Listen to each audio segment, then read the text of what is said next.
ರಾಜ್ಯ ಸರ್ಕಾರ ಏನ್ ಜನಪರ ಕಾರ್ಯಕ್ರಮ ಕೊಡ್ಬೇಕು ಕೊಡ್ಲಿ. ಕೇಂದ್ರ ಸರ್ಕಾರ ಯೋಜನೆಗೆ ಕಲ್ಲಾಕುವಂತ ಕೆಲಸ ಯಾಕೆ ಮಾಡ್ತೀರಿ? ಈಗಾಗಲೇ ಯಡಿಯೂರಪ್ಪರು ಏನು ಪ್ರಧಾನಮಂತ್ರಿ ಕಿಸಾನ್ ಸಮ್ಮಾನ್ ಯೋಜನೆ 6,000 ರೂಪಾಯಿ ಯಡಿಯೂರಪ್ಪರು ಮುಖ್ಯಮಂತ್ರಿಗಳಿದ್ದಾಗ 4,000 ರೂಪಾಯಿ ಘೋಷಣೆ ಮಾಡಿದ್ರು. ದೇಶದ ಯಾವುದೇ ರಾಜ್ಯಗಳಲ್ಲಿ ಆ ರೀತಿ ಘೋಷಣೆ ಮಾಡಿರಲಿಲ್ಲ. ಅದನ್ನ ನಿಲ್ಸುವಂತ ಕೆಲಸ ಮಾಡಿದ್ರಿ. ಬಸವರಾಜ ಬೊಮ್ಮಾಯಿ ಅವರ ರೈತ ವಿದ್ಯಾನಿಧಿ ಅದಕ್ಕೂ ಕಲ್ಲಾಕುವಂತ ಕೆಲಸ ಮಾಡಿದ್ರಿ. ಭಾಗ್ಯಲಕ್ಷ್ಮಿ ಯೋಜನೆ ಇವತ್ತು ಕುಂಟ್ಕೊಂಡು ಹೋಗ್ತಾ ಇದೆ. ಇವತ್ತು ಆಗ್ಲೇ ಹೇಳಿದ್ನಲ್ಲ, ಕಾಂಗ್ರೆಸ್ ಪಕ್ಷದ ಗ್ಯಾರಂಟಿಗಳು ಗೃಹಲಕ್ಷ್ಮಿಯಿಂದ ಎಲ್ಲವೂ ಕೂಡ ಚುನಾವಣಾ ಲಕ್ಷ್ಮಿಗಳಾಗಿರುವಂತದ್ದು. ಲೋಕಸಭಾ ಚುನಾವಣೆ ಬಂತು, 3-4-5 ತಿಂಗಳು ಕಂತು ಹಾಗೆ ಹಿಡ್ಕೊಂಡಿದ್ರು. ಚುನಾವಣೆ ಸಂದರ್ಭದಲ್ಲಿ 2 ದಿನ ಮುಂಚೆ ಕೊಟ್ರು. ಮುಂದೆ ಜಿಲ್ಲಾ ಪಂಚಾಯತಿ ತಾಲೂಕ್ ಪಂಚಾಯತಿ ಚುನಾವಣೆ ಯಾವಾಗ ಘೋಷಣೆ ಆಗುತ್ತೆ, ಮತದಾನ ಆಗೋ 3 ದಿನ ಮುಂಚೆ 8-10 ತಿಂಗಳಿಗೆ ಅವಾಗ ರಿಲೀಸ್ ಮಾಡ್ತಾರೆ. ಅಂದ್ರೆ ಒಂದು ರೀತಿ ಭಾಗ್ಯಗಳೇನಿದ್ದಾವೆ ಜನರ ಕಲ್ಯಾಣಕ್ಕೋಸ್ಕರ ಅಲ್ಲ, ಒಂದ್ ರೀತಿ ಬಡತನವನ್ನ ಒಂದ್ ರೀತಿ ಜೋಕಾಗಿ ಮಾಡ್ತಾ ಇರುವಂತದ್ದು, ಮಜಾಕ್ ಮಾಡುವಂಥದ್ದು, ಉಡಾಫೆ ಮಾಡುವಂಥದ್ದು ಇದು ಯೋಜನೆ. ಅದು ಬಿಟ್ರೆ ಯಾವುದೇ ಒಂದು ಹೊಸ ಯೋಜನೆಗಳು ಕಾರ್ಯಕ್ರಮಗಳು ಇವತ್ತಿನವರೆಗೂ ರಾಜ್ಯ ಸರ್ಕಾರ ಕೊಡೋದಕ್ಕಾಗಿಲ್ಲ. ಇದು ಸಾಲದು ಅಂತ ಹೇಳಿ ದ್ವೇಷ ಭಾಷಣದ ಬಗ್ಗೆ ಶಾಸನವನ್ನ ತರ್ತಾರೆ, ಹೇಟ್ ಸ್ಪೀಚ್ ಬಗ್ಗೆ. ನನ್ನ ಪ್ರಕಾರ ಏನು ಕಾಂಗ್ರೆಸ್ ಸರ್ಕಾರ ಹೇಟ್ ಸ್ಪೀಚ್ ಅನ್ನು ಇವತ್ತು ಲೆಜಿಸ್ಲೇಷನ್ ಮೂಲಕ ತರೋದಕ್ಕೆ ಪ್ರಯತ್ನ ಮಾಡ್ತಾ ಇದ್ದಾರೆ. ಇಂದಿರಾ ಗಾಂಧಿಯ 1975ರ ತುರ್ತು ಪರಿಸ್ಥಿತಿನ ಇವತ್ತು ನೆನಪು ಮಾಡುವಂಥದ್ದು. ಆ ಕರಾಳ ದಿನಗಳು ಮತ್ತೆ ಮರುಕಳಿಸುತ್ತ ನಮ್ಮ ರಾಜ್ಯದಲ್ಲಿ. ಹೇಟ್ ಸ್ಪೀಚ್ ಇದೇನ್ ಬಿಲ್ ಏನ್ ಲೆಜಿಸ್ಲೇಷನ್ ತರ್ತಾ ಇದ್ದಾರೆ, ಇದು ಏನೂ ಇಲ್ಲ.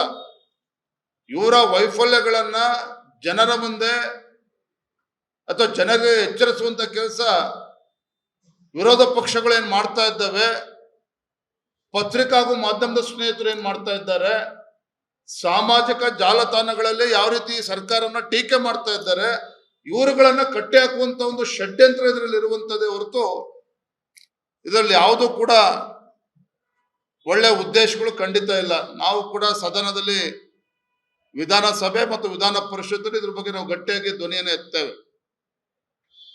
ಒಟ್ಟಾರೆಯಾಗಿ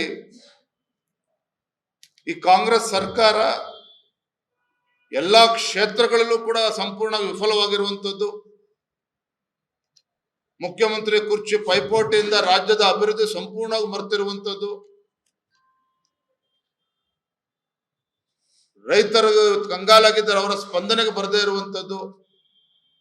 ಇದು ನುಡಿದಂತೆ ನಡೆಯುತ್ತಿರುವ ಸರ್ಕಾರ ಅಲ್ಲ, ನುಡಿದಂತೆ ಇವತ್ತು ಮುಗ್ಗಿರಿಸುವಂತಹ ಸರ್ಕಾರ. ಇವತ್ತು ಜನರಿಗೆ ಯಾವುದೇ ಒಳ್ಳೆ ಒಳಿತನ್ನ ಈ ಕಾಂಗ್ರೆಸ್ ಸರ್ಕಾರ, ಸಿದ್ದರಾಮಯ್ಯ ಸರ್ಕಾರ ಮಾಡೋದಕ್ಕೆ ಸಾಧ್ಯ ಇಲ್ಲ. ಒಂದೇ ಮಾತಲ್ಲಿ ಹೇಳೋದಾದ್ರೆ, ಈ ಕಾಂಗ್ರೆಸ್ ಸರ್ಕಾರ ಜನರ ಪಾಲಿಗೆ, ರಾಜ್ಯದ ಜನರ ಪಾಲಿಗೆ ಇವತ್ತು ಬದುಕಿದ್ದು ಕೂಡ ಸತ್ತಂತಾಗಿದೆ ಕಾಂಗ್ರೆಸ್ ಸರ್ಕಾರ. ಅಷ್ಟಂತೂ ಸತ್ಯ. ಸರ್,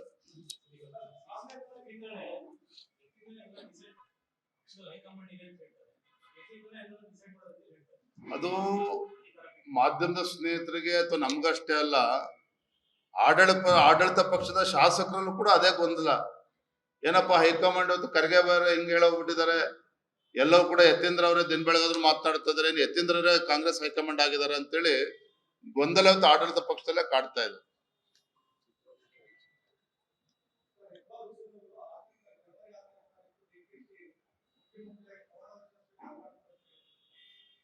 ನೋಡಿ, ಸಿದ್ದರಾಮಯ್ಯನವರು ಮುಖ್ಯಮಂತ್ರಿಗಳಾಗಿ ಮುಂದುವರಿತಾರ?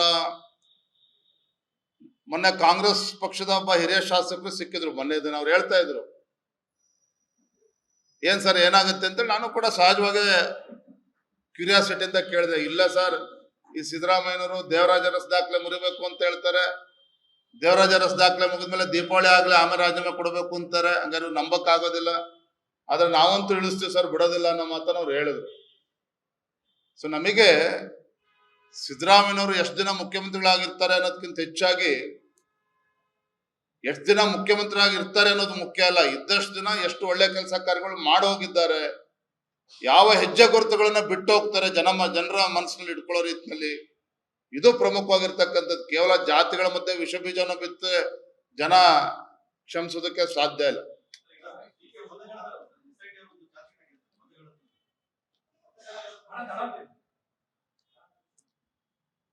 ವಾಸ್ತವಿಕ ಸತ್ಯ ಏನು ಅಂತ ಹೇಳಿದ್ರೆ, ಕಾಂಗ್ರೆಸ್ ಪಕ್ಷ ಈಗಾಗಲೇ ದೇಶದ ಜನರಿಂದ ದೂರ ಆಗಿದೆ. 400ಕ್ಕೂ ಹೆಚ್ಚು ಸಂಸದರನ್ನ ಇದ್ದಂತ ಕಾಂಗ್ರೆಸ್ ಪಕ್ಷ ಈಗ 100ಕ್ಕೆ ಬಂದು ನಿಂತಿದೆ. 66ಕ್ಕೂ ಕೂಡ ಹೋಗಿತ್ತು. ಒಟ್ಟಾರೆಯಾಗಿ ಜನರ ವಿಶ್ವಾಸವನ್ನ ಕಳೆದುಕೊಳ್ತಾ ಇರ್ತಕ್ಕಂಥ ಕಾಂಗ್ರೆಸ್ ಪಕ್ಷ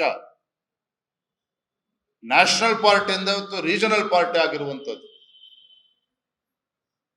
ವೋಟ್ ಚೋರಿ ಅಂತ ಹೇಳಿ ಕಪಟ ನಾಟಕವನ್ನ ಮಾಡಿ ಜನರನ್ನ ಮನಸ್ಸನ್ನ ಗೆಲ್ಲಬಹುದು ಅನ್ನೋ ಭ್ರಮೆನಲ್ಲಿ ಇವರಿದ್ದಾರೆ. ಆದ್ರೆ ಬಿಹಾರ್ ಪ್ರಜ್ಞಾವಂತ ಮತದಾರರು ಇವರ ಷಡ್ಯಂತ್ರ ಕುತಂತ್ರಕ್ಕೆ ತಕ್ಕ ಉತ್ತರವನ್ನ ಈಗಾಗಲೇ ನೀಡಿದ್ದಾರೆ.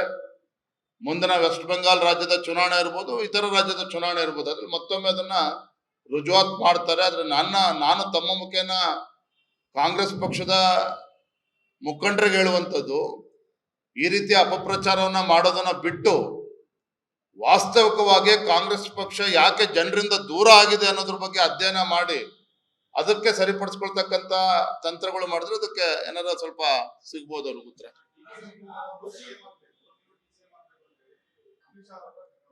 ಯಾರು? ನಾ ಯತ್ನಾಳ್ ಅವರ ವಿರುದ್ಧ ಒಂದು ಮಾನನಷ್ಟ ಮೊಕದ್ದಮೆ ಹಾಕ್ಬೇಕು ಅಂತ ಚರ್ಚೆ ಮಾಡ್ತಾ ಇದ್ದೀನಿ. ಅದು ₹1 ಹಾಕ್ಬೇಕು, 1 ಕೋಟಿ ರೂಪಾಯಿ ಹಾಕ್ಬೇಕು, ನಾನು ನೋಡ್ತೀನಿ. ಯಾಕೆ ಅಂತ ಹೇಳಿದ್ರೆ, ನಾನು ರಾಜ್ಯದ ಮುಖ್ಯಮಂತ್ರಿ ಆಗ್ಬೇಕು ಅಂತ ಅನ್ಕೊಂಡಿದ್ದೀನಿ. ಅವ್ರು ಉಪಮುಖ್ಯಮಂತ್ರಿಗೆ ಇಳಿಸ್ಬಿಟ್ಟಿದ್ದಾರೆ ನನ್ನ. ನೋಡಿ, ನಮ್ದೊಂದು ರಾಷ್ಟ್ರೀಯ ಪಕ್ಷ. ರಾಜ್ಯದ ಜನ ನಮ್ಮನ್ನ ವಿರೋಧ ಪಕ್ಷದಲ್ಲಿ ಕೂರಿಸಿದ್ದಾರೆ.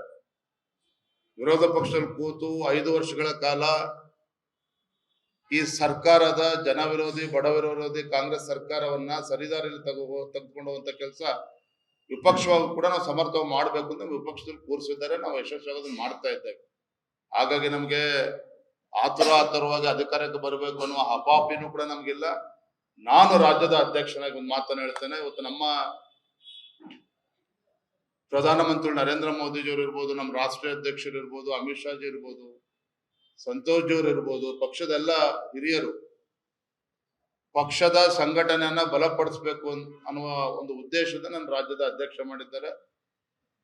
ಅದನ್ನು ಸಮರ್ಪಕವಾಗಿ ನಾನು ಮಾಡ್ತಾ ಇದ್ದೇನೆ. ಹಾಗಾಗಿ ನಾವೇನು ಅಧಿಕಾರಕ್ಕೆ ಬಂದ್ಬಿಡ್ಬೇಕು, ನಾವು ವಿರೋಧ ಪಕ್ಷದಲ್ಲಿ ಕೂರಕ್ಕೆ ಇನ್ನೂ 2 ವರ್ಷ ವಿರೋಧ ಪಕ್ಷದಲ್ಲಿ ಕೂರಕ್ಕೆ ನಾವು ತಯಾರಿದ್ದೇವೆ, ನಾವು ಕೂರ್ತೇವೆ. ಪ್ರಶ್ನೆ ಯಾರು ಅವ್ರು ನನ್ನ ಹೆಸರು ಹೇಳದೇ ಇದ್ರೆ ಅವ್ರ ದಿನ ಊಟ ಸೇರೋದಿಲ್ಲ ಅಂತ ನಾನು ಹೇಳಿಲ್ಲ, ಅವ್ರು ಹೇಳಿರೋದು.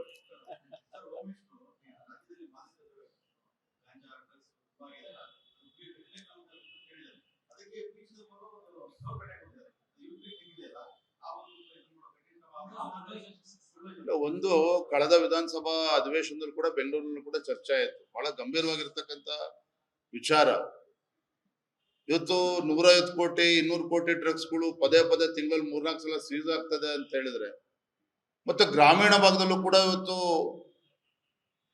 ಅದು ಹರಡ್ತಾ ಇದೆ ಅಂತ ಹೇಳಿದ್ರೆ, ಇದು ಎಲ್ಲಿಗೋಗಿ ಮುಟ್ತಾ ಇದೆ ಅಂತೇಳಿ. ಯಾಕಂದ್ರೆ ಇಷ್ಟೊಂದು ದೊಡ್ಡ ಮಾತ್ರದಲ್ಲಿ ಡ್ರಗ್ಸ್ಗಳು ಸೀಸ್ ಮಾಡ್ತಾ ಇದ್ರೆ, ಒಂದು ಕಡೆ ನಮ್ಮ ಪೊಲೀಸ್ ಇಲಾಖೆಗೆ ನಾವು ಅಭಿನಂದನೆ ಕೂಡ ಸಲ್ಲಿಸಬೇಕಾಗ್ತದೆ. ಮತ್ತೊಂದು ಕಡೆ ಇಷ್ಟು ದೊಡ್ಡ ಪ್ರಮಾಣದಲ್ಲಿ ಈ ರೀತಿ ಗ್ರಾಮೀಣ ಭಾಗದಲ್ಲಿ, ಜಿಲ್ಲಾ ಕೇಂದ್ರಗಳಲ್ಲಿ, ಬೆಂಗಳೂರು ಮಹಾನಗರದಲ್ಲಿ ಸಿಗ್ತಾ ಇದೆ ಅಂತ ಹೇಳಿದ್ರೆ, ಇದ್ರ ಹಿಂದೆ ಇರ್ತಕ್ಕಂಥ ದೊಡ್ಡ ದುಷ್ಟ ಶಕ್ತಿಗಳು ಯಾವುವು ಅಂದ್ರೆ ಬುಡಕ್ಕೆ ಹೋಗಿ ಅವ್ರನ್ನ ಹಿಡಿಯುವಂತ ಕೆಲಸ ಆಗ್ಬೇಕು. ಆ ನಿಟ್ಟಿನಲ್ಲಿ ಗೃಹ ಸಚಿವರಾಗ್ಲಿ, ಪೊಲೀಸ್ ಇಲಾಖೆ ಆಗ್ಲಿ ಇನ್ನು ಬಿಗಿಯಾಗಿ ಆ ನಿಟ್ಟಿನಲ್ಲಿ ಕಾರ್ಯಪ್ರವೃತ್ತರಾಗಬೇಕಾಗ್ತದೆ.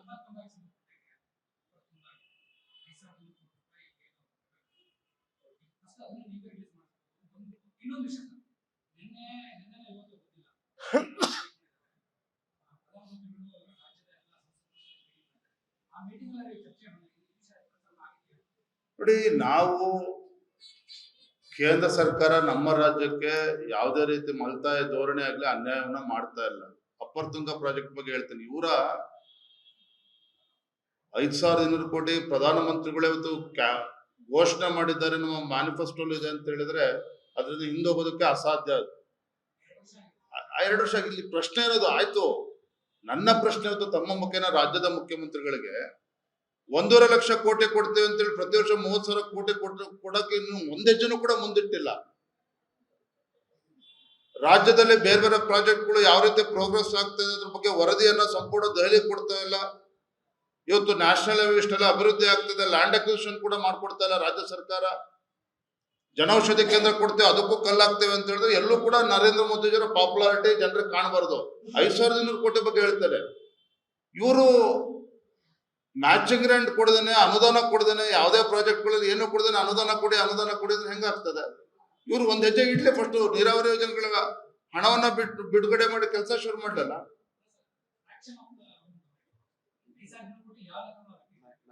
ಎಸ್ ಟಿ ಡೆವಲಪ್ಮೆಂಟ್ ಕಾರ್ಪೊರೇಷನ್ ಇವ್ರಿಗೂ ನೋಡಿ, ಗ್ಯಾರಂಟಿಗಳಿಂದ ಕಾಂಗ್ರೆಸ್ ಸರ್ಕಾರಕ್ಕೆ ಕೈ ಕಟ್ಟಾಕ್ದಂಗಾಗಿದೆ. ಯಾವುದೇ ಆದಾಯ ರಾಜ್ಯಕ್ಕಲ್ಲ ಇವರಿಗೆ ಬರ್ತಾ ಇಲ್ಲ.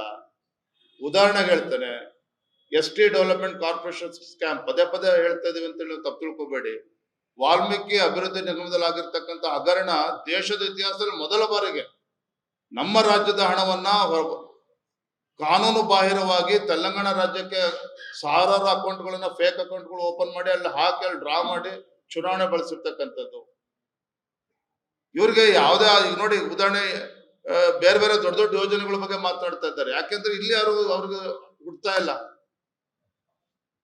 ಇಷ್ಟು ಮಾತ್ರ ನಿಮ್ಗೆ ಭರವಸೆ ಕೊಡ್ತಾನೆ, ಕೇಂದ್ರ ಸರ್ಕಾರ, ನರೇಂದ್ರ ಮೋದಿ ಸರ್ಕಾರ ಘೋಷಣೆ ಮಾಡಿದ್ರೆ ಖಂಡಿತವಾಗಿ ಕೊಟ್ಟೆ ಕೊಡ್ತಾರೆ. ಆದ್ರೆ ಅದಕ್ಕೆ ಪೂರಕವಾಗಿ ರಾಜ್ಯ ಸರ್ಕಾರ ಸ್ಪಂದನೆ ಮಾಡ್ತಿಲ್ಲ. ಆರೋಪ ಮಾಡೋದನ್ನ ಬಿಟ್ರೆ ಅವರು ಒಂದ್ ಹೆಜ್ಜೆ ನೀರಾವರಿ ಯೋಜನೆಗಳಲ್ಲಿ ಒಂದ್ ಹೆಜ್ಜೆ ಮುಂದಕ್ಕೂ ಹೋಗ್ತಾ ಇಲ್ಲ. ಮನೆ ಕಟ್ಟಿಲ್ಲ, ನೀರಾವರಿ ಕೂಡ